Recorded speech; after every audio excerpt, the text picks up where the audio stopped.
Vida Digital, com Vini de Oliveira. Cada vez mais surgem novos criadores de conteúdo, né? Sejam eles particulares, informais ou direcionados, segmentados por nicho. E as pessoas também crescem um olho aí nessa nova profissão que é o Digital Influencer. Gostou do meu inglês? Você já está sendo chamado de blogueirinha?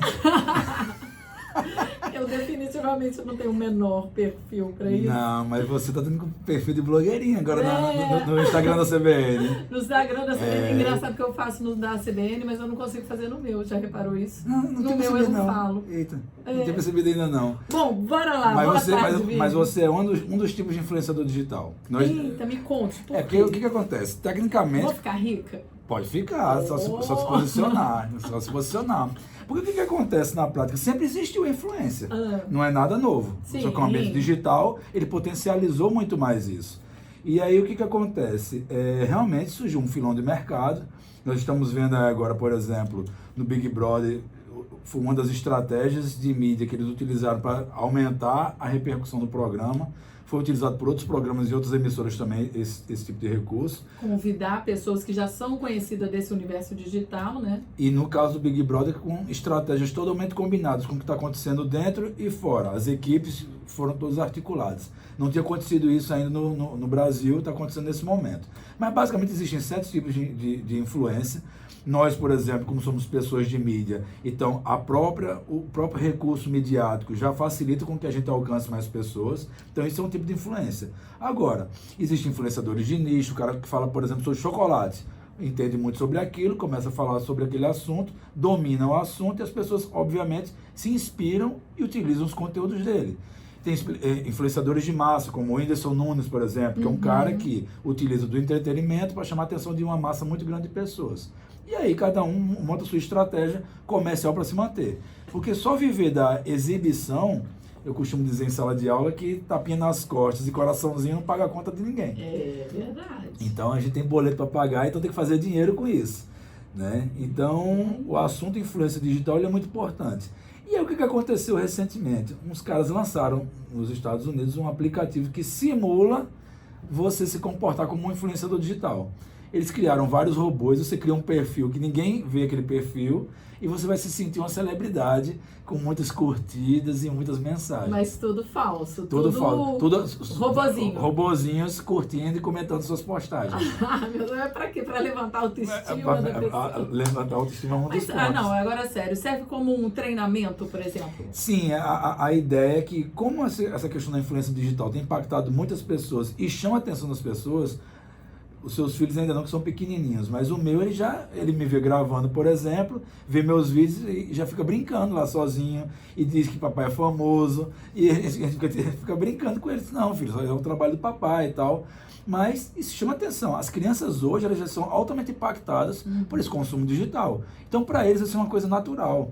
Nós estamos numa transição, nós que somos um pouco mais velhos. Mas essa geração Y, geração X, essa galera aí toda já tá muito acostumada, eles já nasceram na internet. A gente é aquela geração que foi influenciada pelos comerciais de TV. Exato. Né? A gente assistiu o programa de TV e o que os apresentadores usavam. Então, o que passava na TV influenciava. Hoje em dia já não é só isso. Influencia também, mas não é só por esse meio, né? Na realidade, meios também influenciam. Essas pessoas que estão participando dessa transição, por exemplo, cantores. Hoje os popstars do século XXI são os influenciadores digitais, porque eles têm uma repercussão muito maior do que os cantores, por exemplo. Me chamou muita atenção uma vez uma propaganda de uma operadora de celular que era com digital influencer e eu não sabia quem eram aquelas pessoas. E aí era a Ivete Sangalo com uma pessoa que eu nunca vi na vida. E eu, mas quem é esse? Por que a Ivete tá... Aí eu fui não, isso é o fulano, ele tem um canal no YouTube com não sei quantos milhões de seguidores. Essa é a Beltrana, não sei o que, não sei o que, não sei o que. E eu ficava, eu acho que eu não sou o público dessa operadora. Ela está fazendo isso com um público muito focado, né, nos jovens que acompanham canais de YouTube e tal. E de certa forma, a Ivete Sangalo atingiu você, porque é exatamente a persona da Ivete Sangalo. Então eles fizeram a combinação de 2 tipos de público em uma campanha. Então esses estúdios de transmídia, esses estudos que estão sendo feitos cada vez mais, a gente tem que estar percebendo que a gente não tem como fugir desse cenário.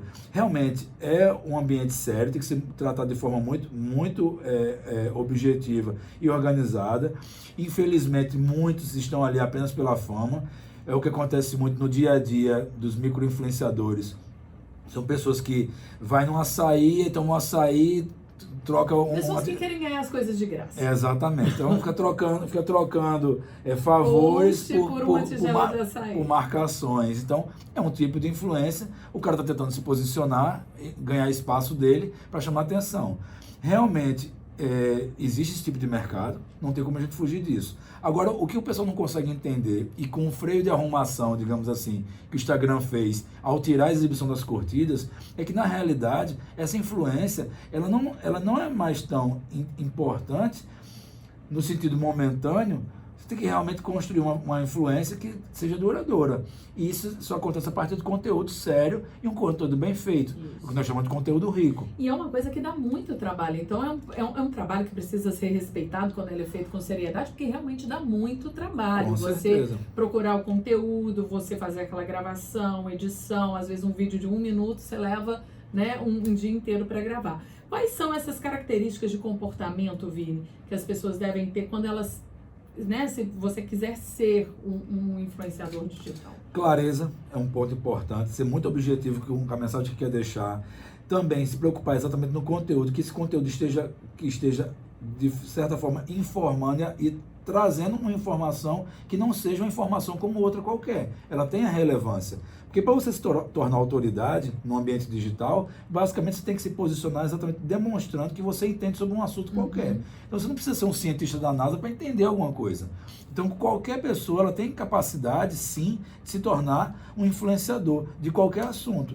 Mas o grande problema é que as pessoas elas vão muito para um lado da estética, do lado mais efêmero, do entretenimento e tal, e que muitas vezes isso é muito volátil, ela não tem consistência.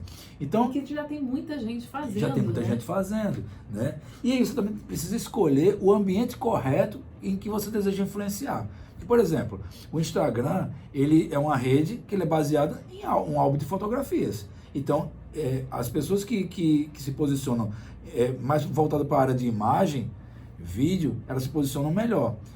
Nós que somos de conteúdo, quais são as melhores plataformas? O Face, o LinkedIn, principalmente na área de negócios, porque são redes apropriadas para conteúdo mais sério, mais objetivo, com certas finalidades, por exemplo, empresariais. Então já é um outro tipo de influência. Na parte de vídeo, o YouTube, você precisa entender claramente para quem você quer levar sua mensagem, para que você exerça uma influência.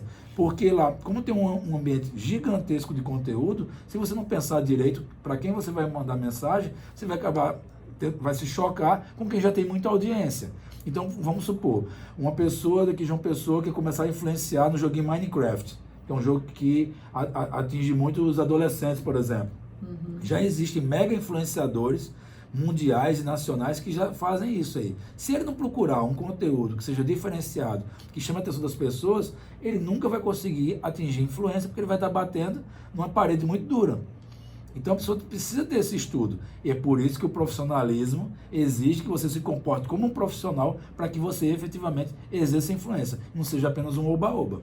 Agora, eu acho que o mais importante é que, independentemente de qual meio você vai usar para ser um influenciador, o mais importante é responsabilidade com o conteúdo, né? Isso é imprescindível, né, Carla? Porque, infelizmente, as pessoas... Muita gente está querendo entrar nesse jogo simplesmente por conta de exibição e de aparecer e ser reconhecido nos lugares. E é uma pena que as pessoas ainda se comportem dessa forma. Mas, infelizmente, é uma realidade que nós temos mundialmente. Não é só no Brasil, não é só João Pessoa. Em qualquer lugar do mundo a gente percebe esse tipo de coisa. Mas, realmente, essa responsabilidade, essa questão ética, o cuidado que você tem ao entregar o conteúdo, ele é essencial para que você realmente chame a atenção das pessoas e que elas percebam que você está contribuindo de alguma forma no dia a dia delas. E saber que às vezes você, mesmo tendo poucos seguidores, você exerce algum tipo de influência. Na realidade, as grandes marcas hoje elas estão procurando os micro-influenciadores, os nano-influenciadores. Pessoas que elas têm um número de seguidores muito pequeno, elas exercem um percentual de influência muito grande. 2 anos atrás a gente realizou um evento aqui sobre influenciadores digitais e eu trouxe um amigo, o Armindo Ferreira, por exemplo, que ele, na época, ele devia ter, sei lá, 2, 3 mil seguidores no Instagram, só que as marcas que ele fazia trabalho eram para LG, para McDonald's, para Volkswagen, porque ele tinha uma nano influência num público geek, muito específico, e aí o pessoal tinha um poder de consumo muito alto. Então as campanhas que ele fazia efetivamente geravam um ticket de venda. Então as marcas querem exatamente estar perto de pessoas que realmente vendam. Porque chama a blogueirinha para fazer prova de roupa. Aí você chama 10 lá e ninguém vende nada, está jogando dinheiro no balde de lixo. Então realmente você precisa entender, você precisa pesquisar, você precisa saber. Essa história de comprar seguidor já era. Já era, não funciona mais e o Instagram está fazendo uma faxina muito grande nisso. Eu estou batendo muito na tecla do Instagram porque é a rede que mais chama atenção no momento. Mas em todas as redes você poderia fazer esse tipo de coisa.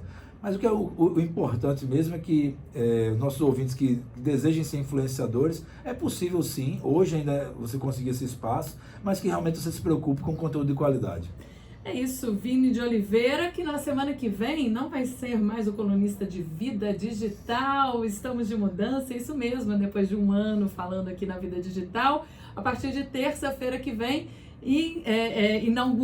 estreamos uma nova fase, que é a CBN Inovação. Esse novo nome aí para dar uma amplitude maior para os nossos conteúdos, mais questões práticas, mais questões de negócio, como a gente pode aproximar ainda mais esse conteúdo das novidades que tem pelo mundo, deixando mais perto dos nossos ouvintes, para que realmente facilite cada vez mais essa aproximação. Esse projeto está cada vez mais intenso e estou mais feliz de estar aqui com vocês. Tchau, Vida Digital, seja bem-vindo, CBN Inovação.